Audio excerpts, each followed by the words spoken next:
बिस्मिल्लाहिर्रहमानिर्रहीम। जुनैद अंसारी नए व्लॉग के साथ आपकी खिदमत में हाज़िर है। बिजली का मखमसा ऐसा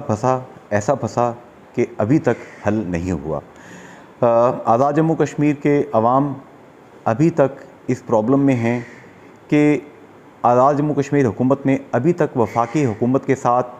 NTDC, ISCO या जो भी इदारे उनको बिजली मुहैया कर रहे हैं उनके साथ रेट के मामलात को ट्रांसपेरेंट करके अवाम के सामने रखें। अभी एक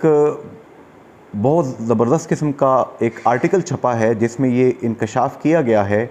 कि ये मामला दो तरफ़ा है। दो तरफ़ा इस तरीके से है कि एक तरफ तो वफाकी हुकूमत ने, हुकूमत पाकिस्तान ने आज़ाद कश्मीर हुकूमत को सन 2003 से लेके अब तक ₹2.59 के हिसाब से बिजली का यूनिट चार्ज किया और आज़ाद कश्मीर हुकूमत ने यहाँ के अवाम को, यहाँ के गरीब लोगों को, जम्मू कश्मीर के ऐसे लोग जिनके पास बहुत ज़्यादा ना तो लैंड होल्डिंग है, जिनके पास ना कोई ऐसी इंडस्ट्री है कि जहाँ पर एम्प्लॉयमेंट उनको मिल सकी हो, ज़्यादा से ज़्यादा इन लोगों की दौड़ क्या होती है, मुल्ला की दौड़ मस्जिद तक, कि या तो ये पंजाब में, दीगर इलाकों में, सिंध में, कराची वगैरह में चले जाते हैं मेहनत मजदूरी करने के लिए। हमारे नॉर्थ की साइड के मैक्सिमम जो हमारे नौजवान बच्चे हैं वो आप उनको पिंडी, लाहौर, कराची, मुख्तलिफ़ जगहों पे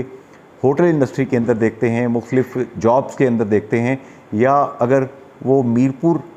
कोटली, डडियाल, चकसवारी इन इलाकों का रहने वाला है और उसको थोड़ी बहुत कोई रसाई मिल गई, उसका बहन भाई कोई बरतानिया में या यूरोप में है, तो वो वहाँ चला जाता है और ज़िंदगी सारी इसी हिजरत में गुजार देता है। ये मुहाजरत मुस्तकिल एक शक्ल इख्तियार कर जाती है। तो इन लोगों को आज़ाद कश्मीर हुकूमत ने वो यूनिट बिजली का जो ₹2.59 के हिसाब से हुकूमत पाकिस्तान ने जनरल मुशर्रफ साहब की कमिटमेंट की बुनियाद पे दिया, वो यूनिट आज तक कश्मीरियों को ₹20, ₹25, ₹30, ₹35, ₹40, हत्ता के ₹50 फ़ी यूनिट तक बहुत सारे टैक्सेस लगाकर दिया गया।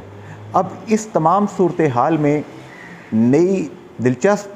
ट्विस्ट उस वक्त आई कि जब ISCO ने और NTDC ने ये डिसाइड किया कि आज़ाद कश्मीर हुकूमत को वो यूनिट जो कि ₹2.59 के हिसाब से दिया जा रहा था और वो जो कि कश्मीरी अवाम के लिए एक गिफ्ट था वफाकी हुकूमत की तरफ से, उस गिफ्ट को यहाँ की हुकूमतों ने अपनी कमाई का ज़रिया बना लिया। यहाँ की जितनी हुकूमतें थीं, चाहे वो मुस्लिम कॉन्फ्रेंस की सरदार अतीक साहब के दौर की हुकूमत थी, चाहे सरदार सिकंदर हयात ख़ान साहब की हुकूमत थी उससे पहले, और उसके बाद अगर हम आते हैं चाहे वो चौधरी अब्दुल मजीद साहब की हुकूमत थी, चाहे अगर हम आगे आ जाते हैं तो राजा फ़ारूक हैदर ख़ान साहब इस सीट पर मौजूद थे प्राइम मिनिस्टरशिप की, और उसके बाद हम देखते हैं कि अब्दुल क़यूम खान नियाज़ी साहब, सरदार तनवीर इलियास साहब और अब चौधरी अनवारुल हक साहब प्राइम मिनिस्टर हाउस में तशरीफ़ रखते हैं। तो इन तमाम लोगों ने वो फ़ायदा, वो बेनिफिट जो है गरीब कश्मीरी अवाम को आगे डिलीवर करने की बजाय उस पर बहुत सारे टैक्सेस लगाए। आप इससे हिसाब लगा लें कि यहाँ तक फिगर कोट हो रहा है कि एक साल में आज़ाद कश्मीर हुकूमत ने राउंडिंग ऑफ डेटा के हिसाब से ₹5 अरब की बिजली ख़रीदी और वो सार्फिन को कोई 20 अरब से ज़ायद कीमत में बेची। तो गोया 15-16 अरब रुपए गरीब कश्मीरी अवाम की जेबों से निकाला गया। क्या ये खुला डाका नहीं है? क्या ये ज़्यादती नहीं है? अब वही आज़ाद कश्मीर हुकूमत ख़ुद फंस चुकी है, क्योंकि IPPs के ज़रिए जो बिजली पैदा हो रही है वो फ़ी यूनिट पाकिस्तान को कॉस्ट ही ₹60, ₹70 कर रही है डॉलर की फ्लक्चुएशन की वजह से। तो हाइडल पावर के साथ जो बिजली पैदा होती है उसको साथ जमा करके, मिक्स करके जो रेट निकाला गया है वो आज़ाद कश्मीर हुकूमत को कह दिया गया कि आपने ₹33 फ़ी यूनिट के हिसाब से हमें बल्क के अंदर जो परचेज़ करते हैं आपने पैसे देने हैं। और यहाँ तक भी खबरें अखबार में छप चुकी हैं कि आज़ाद कश्मीर हुकूमत को ISCO ने ₹70 अरब का नादहिंदा करार दे दिया है और सबसे बड़ा नादहिंदा यही उनका क्लाइंट है। आगे कुआं पीछे खाई। आज़ाद कश्मीर हुकूमत जिसने इस दफ़ा ₹200 अरब से ज़ायद का बजट तरक्याती गैर तरक्याती मिलाकर पेश किया था, अगर लेट्स से कि एक साल की 70 अरब रुपए की बिजली की परचेज़ की मद में इनको देना पड़ता है, तो आवाम को आगे ये किस रेट पे देंगे। अब ये ना आगे जो गए हैं ना पीछे जो गए हैं, बेहतर यही है कि आज़ाद जम्मू कश्मीर के अवाम की नुमाइंदगी करें, पपेट्स बनकर। जो सो कॉल्ड आपको मुक्तदरा के लोग, वो लोग जो कि आपको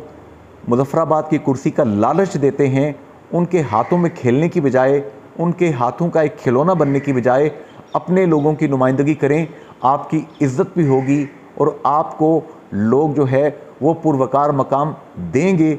जो कि आप दिल ही दिल में चाहते हैं। कोई भी हुक्मरान, कोई भी सियासतदान नहीं चाहता कि उसको बुरे नाम से, उसको बुरे अलकाबात से याद किया जाए। यहाँ पे एक छोटी सी खबर मैं आपके साथ डिस्कस कर लूँ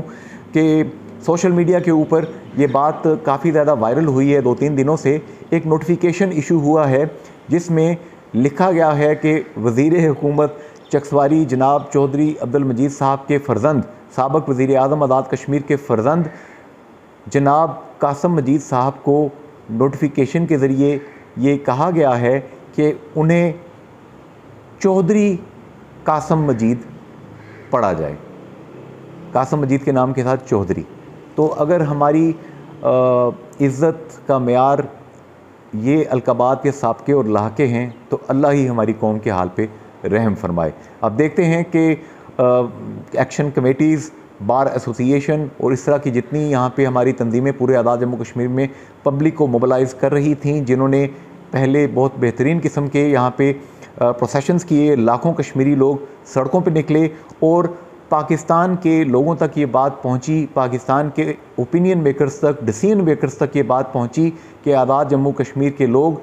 शदीद तरीन परेशानी का शिकार हैं और वो लोग अब ये मानने के लिए तैयार नहीं हैं कि हमारी ही ज़मीनों के ऊपर, हमारे ही पानी के ऊपर आप बिजली पैदा करें, डैम बनाकर, नीलम झेलम पावर प्रोजेक्ट बनाकर, मंगला डैम और मंगला डैम रेजिंग करके और आवाम से वादा करके कि आप मुफ्त बिजली देंगे या रेट के मुताबिक बिजली देंगे जिस रेट पे पैदा होती है, आप उल्टा 30 रुपये, 40 रुपये, 50 रुपये के हिसाब से गरीबों को लूटें। लोग ये कबूल करने के लिए तैयार नहीं हैं। उम्मीद है